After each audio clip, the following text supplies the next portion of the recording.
ঢাকাই চলচ্চিত্রের সুপারস্টার শাকিব খান ঘোষণা করেছেন তিনি চলতি বছরের মধ্যেই মুক্তিপ্রাপ্ত নতুন সিনেমা সোলজারে অভিনয় করতে যাচ্ছেন।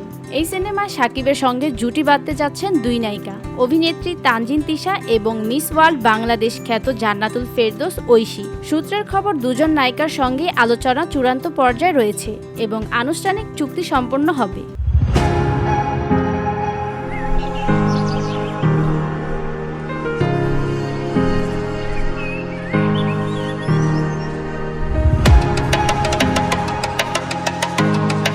এই সিনেমায় শাকিব তিশার চলচ্চিত্রের অভিষেকের সুযোগও হয়ে উঠবে। অন্যদিকে ঐশী ইতিমধ্যে মিশন এক্সট্রিম, ব্ল্যাক ওয়ার, রাত জাগা ফুল ও আদম সিনেমায় অভিনয় করছেন।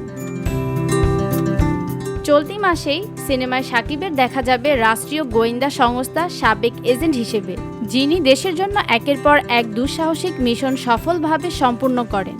গল্পের বাস্তব ঘটনার ছোঁয়া থাকছে, পাশাপাশি নাটকীয় দেশপ্রেম, আবেগ এবং রোমাঞ্চকর অ্যাকশনও যুক্ত থাকবে। VOD Bangla news desk.